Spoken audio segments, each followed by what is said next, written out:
Show. Eu proponho que a gente retome aqui o enfoque do programa diretamente para Israel, pessoal, onde o conflito entre Irã e o Estado de Israel segue, enfim, crescendo, novos capítulos dramáticos aí se confirmando dia após dia. E para isso, proponho que a gente vá diretamente para Israel com a nossa correspondente Miriam Zanger, saber as últimas atualizações por lá. Bom dia, Miriam. Obrigado novamente aqui pela sua presença no Morning Show. E está mais do que nítido para todo mundo assistindo e acompanhando, principalmente talvez essa seja realmente voltado todos os holofotes da mídia global e na era das redes sociais, do acompanhamento ali no detalhe, 24 horas, 7 dias por semana, a gente também consegue ter realmente uma noção clara do impacto na rotina dos israelenses e também dos iranianos, fugindo de Teherã, muitos deles. Mas o que mudou efetivamente nos últimos dias, desde a última vez que nós conversamos aqui no Morning Show? Queria que você trouxesse aqui para a gente, até porque a gente notou principalmente o movimento de determinadas prefeituras distribuindo bunkers portáteis, né, para certos cidadãos e em áreas de maior concentração populacional. É por aí? A palavra é sua, Miriam. Obrigado pela presença. Isso mesmo. Isso mesmo, André. Bom dia para você, para a gente já boa tarde, são 5h16. De fato, as prefeituras, algumas prefeituras, elas estão distribuindo bunkers portáteis para facilitar a proteção da população. Existe uma preocupação no momento, esses bunkers vocês estão vendo agora na imagem. Existe agora uma preocupação maior entre os israelenses, porque sabe-se que o Irã dispõe de mísseis ainda mais pesados e que podem causar muito mais destruição dos que os que foram lançados até o momento. Então, existe uma grande tensão em função disso.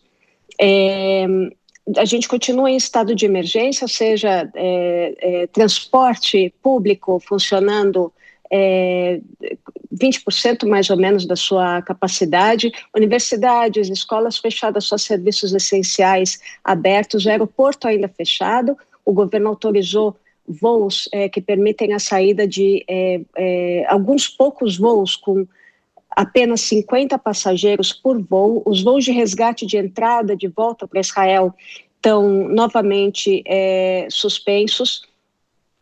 O que mais? As prefeituras, elas também distribuíram em bunkers públicos, esses que ficam na rua, não dentro dos prédios, materiais como livros infantis e livros de atividades para as crianças, também pôsteres para decorar dentro dos bunkers, de forma a aliviar um pouco a tensão das crianças, o que dá para a gente a sensação de que essa situação de necessidade de segurança, ela deve se estender, o que não é uma boa notícia. E também é importante lembrar que a população de Israel ela é bastante jovem, 28% da população, André, tem menos de 14 anos.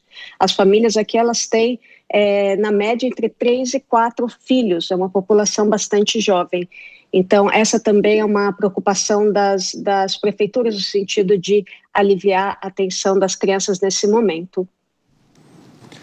É fundamental que a gente tenha essa compreensão do povo israelense, também, enfim, do perfil demográfico e das preocupações que atravessam todas as faixas etárias, e também é uma questão de sobrevivência, enfim, do Estado de Israel e, claro, toda a tensão e paranoia que vem com o território, né? Vou acionando aqui, se você me permite, Miriam, o Mano Ferreira para a próxima pergunta. Vamos lá. Bom dia, Miriam. A gente sabe que a população de Israel é plural, né? A gente tem diversas tendências, visões de mundo diferentes dentro de Israel, uma sociedade democrática e pujante. Como está sendo a recepção entre a população dessa nova fase da guerra? Como que a população recebeu as notícias, por exemplo, a respeito do bombardeio americano nas bases iranianas, e como está sendo a aprovação do governo Netanyahu nesse momento? Então, boa tarde. Existe uma pluralidade de opiniões, você tem razão, o israelense é um povo altamente polêmico e politizado e com alto nível de educação, então é natural que com esse tipo de perfil existam muitas diferenças internas.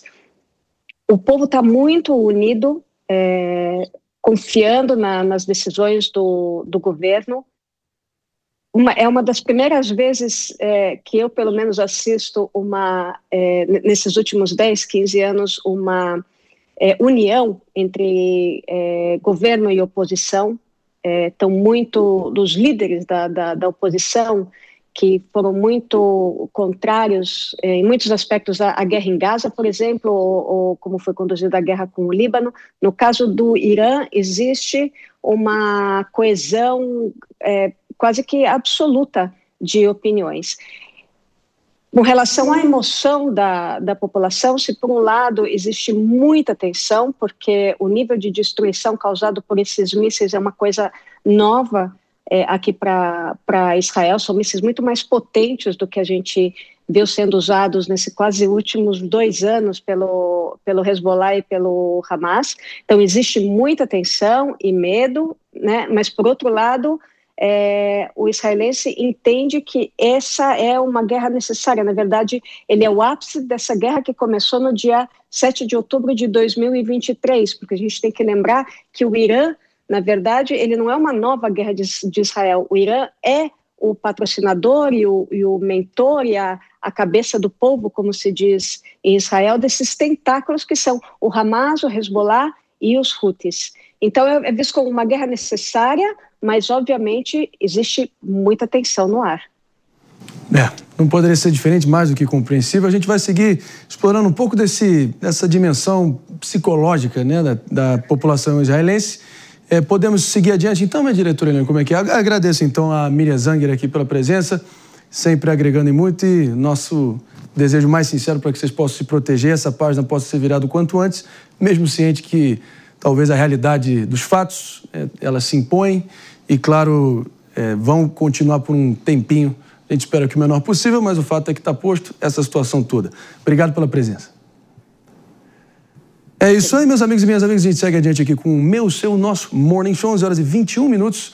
Antes da gente fazer um break aqui, queria ouvir, enfim, a partir do depoimento aqui da Miriam, David Tasso, qual foi a sua leitura, né? Também do aspecto humano dessa tragédia geopolítica. Pois é, Marinho, a gente conversou bastante, inclusive, com a Miriam, né, ao longo do fim de semana. A nossa programação foi em tempo integral, praticamente, nessa cobertura dos ataques também promovidos pelos Estados Unidos aos bunkers no Irã. E agora fica esse sentimento realmente de receio, né? Porque ontem foi o primeiro dia útil em Israel, que a semana começa no domingo lá. O fim de semana deles é diferente do nosso. Então a tensão, apesar dos locais estarem abertos, tudo, o comércio estar aberto, as escolas não estão funcionando, mas essa tensão toda de que algum míssil possa alcançar as localidades onde existem civis. Então, a gente, realmente você falou sobre o tempo também de guerra, né? Os Estados Unidos não acreditam que vá se prolongar, apesar de o Irã já ter comunicado, nós vamos revidar. Então, esse é o receio desse ataque a civis, porque muitas vezes, infelizmente, eles agem com terrorismo. Aninha? Não, e tem uma questão, né? Recentemente, o Major até comentou conosco hoje mais cedo que um hospital foi atacado. Né? É uma violação a toda e qualquer norma de guerra, e a mesma coisa pode acontecer com escolas. E aí eu sempre me coloco no lugar dos pais.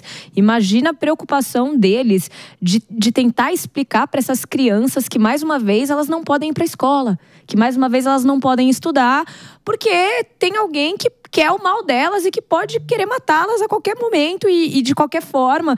Então, assim, fora explicar todas as tragédias recentes que aconteceram envolvendo Israel, né, o 7 de outubro, tudo aquilo, ainda ter mais esse componente de você precisa estar o tempo todo preocupado em sobreviver e proteger a sua família, e isso deve ser muito doloroso. Às vezes a gente aqui tá noticiando uma guerra, um conflito, e como a gente está muito longe, a gente fala muito mais no macro. Olha, o Trump fez isso, a Ayatollah falou aquilo. Mas tem gente vivendo essa guerra. Tem gente que tem que se levantar, acordar, tomar lá o seu cafezinho e ir trabalhar no meio de uma guerra. E isso é muito importante da gente nunca esquecer, para a gente não perder também a nossa humanidade, né?